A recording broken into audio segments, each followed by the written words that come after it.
السلام علیکم۔ ہمارے چینل کو ضرور سبسکرائب کریں۔ بسم اللہ الرحمن الرحیم۔ بیویوں سے ہر 2 دن بعد لازمی ہم بستری کا حکم کیوں دیا گیا؟ اس بارے میں حضرت عمر رضی اللہ تعالیٰ عنہ نے کیا فرمایا؟ جاننے کے لیے ویڈیو کو آخر تک ضرور دیکھیے۔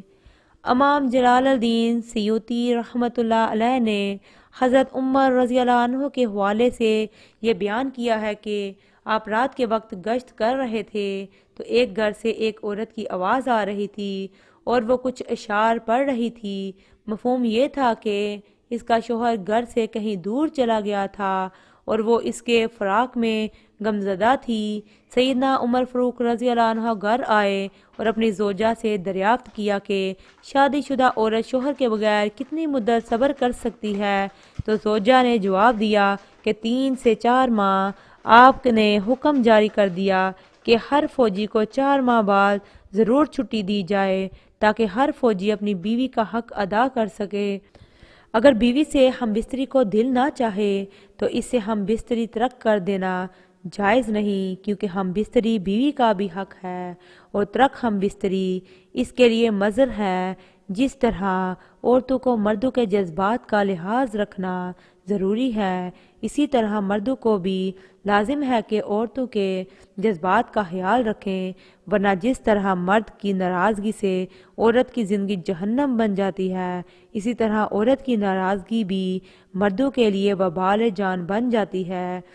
سیدنا حضرت عمر فاروق رضی اللہ عنہ کے پاس حضرت کعب رضی اللہ عنہ تشریف فرما تھے کہ ایک خاتون آئی اور آ کر کہنے لگی، اے امیر المومنین، میرا خاوند بہت نیک ہے، ساری رات تہجد پڑھتا ہے اور سارا دن روزہ رکھتا ہے۔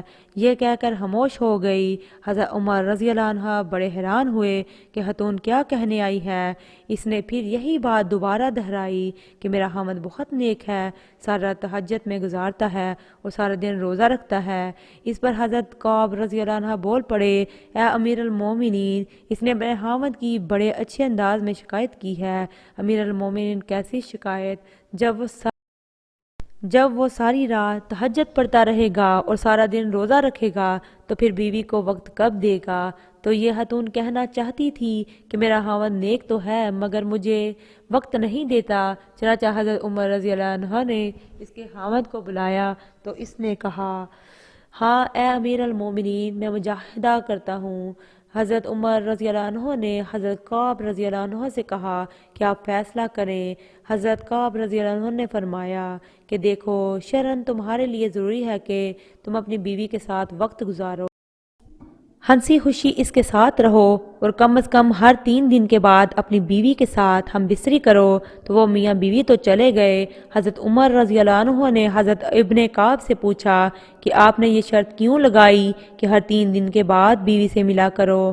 انہوں نے کہا، دیکھیں، اللہ رب العزت نے مرد کو زیادہ سے زیادہ 4 شادیوں کی اجازت دی ہے، چنانچہ اگر 4 شادیاں بھی کسی کی ہوں تو 3 دن کے بعد پھر بیوی کی باری آتی ہے۔ تو میں نے اس لیے کہا کہ تم زیادہ سے زیادہ 3 دن عبادت کرو، تو 3 دن کے بعد ایک دن رات تمہاری بیوی کا حق ہے جو اس کے ساتھ تمہیں گزارنا پڑے گا۔ تو دیکھو شریعت انسان کو کیا خوبصورت باتیں بتاتی ہے۔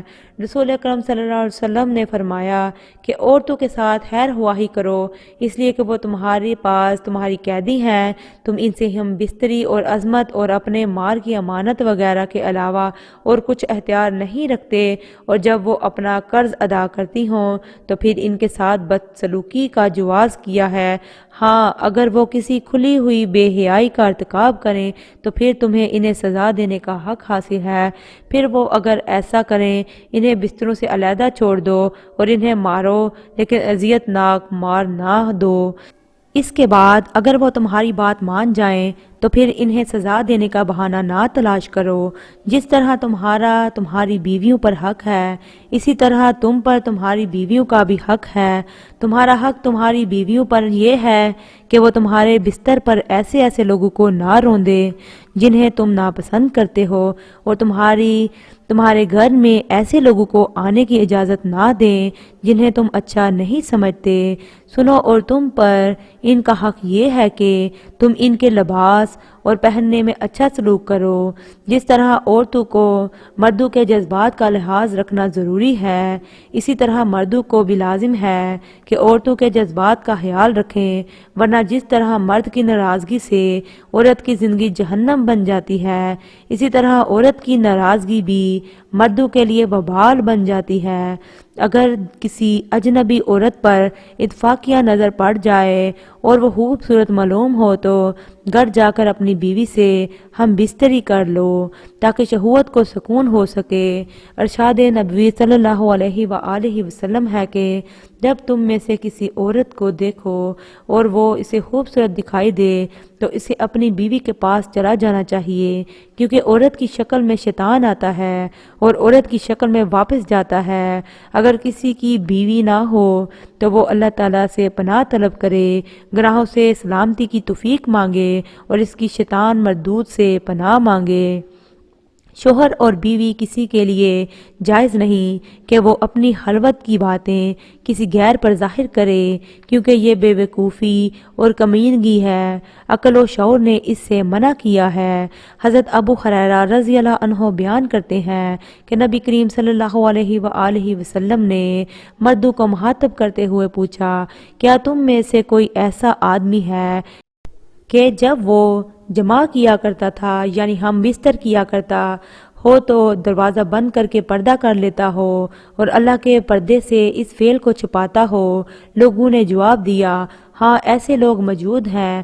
آپ صلی اللہ علیہ وآلہ وسلم نے پھر یہ پوچھا کہ ایسا آدمی بھی ہے جو اسے دوسروں کے پاس جا کر بیان کرتا ہو؟ یہ سن کر صحابہ کرام رضوان اللہ تعالی علیہم اجمعین خاموش ہو گئے۔ اس کے بعد آپ صلی اللہ علیہ وآلہ وسلم عورتوں کی طرف مخاطب ہوئے اور ان سے پوچھا، کیا تم میں سے کوئی ایسی عورت ہے جو اپنے خاوند کی خلوت کی باتیں دوسری عورتوں کو بیان کرتی ہو؟ عورتیں خاموش رہیں، لیکن ایک نوجوان عورت اپنے ایک گھٹنے پر کھڑی ہو کر رسول کریم صلی اللہ علیہ وآلہ وسلم کی طرف جھانکتی ہے اور آپ کی باتیں سن کر کہتی ہے، یا رسول اللہ صلی اللہ علیہ وآلہ وسلم، خلوت کا ذکر مرد بھی کرتے ہیں اور عورتیں بھی کرتی ہیں۔ فرمایا، جانتے ہو اس کی مثال کیا ہے؟ اس کی مثال ایسے ہے جیسے کوئی شیطان عورت کسی شیطان مرد کو سر راہ مل گئی اور اپنی حاجت پوری کی ہو، ایسے لوگ ان کی طرف دیکھتے رہے ہوں۔ خبردار، مردوں کی خوشبو میں بو تیز ہوتی ہے مگر رنگ نہیں ہوتا، اور عورتوں کی خوشبو میں رنگ ہوتا ہے مگر بو تیز نہیں ہوتی۔ اللہ پاک ہم سب کو عمل کرنے کی توفیق عطا فرمائے، آمین یا رب العالمین۔ کمنٹ باکس میں ایک بار آمین ضرور ٹائپ کریں اور میرے چینل کو ضرور سبسکرائب کریں۔ اگر آپ کو میری یہ ویڈیو پسند آئی ہو تو ویڈیو کو لائک ضرور کریں اور چینل کو سبسکرائب کریں۔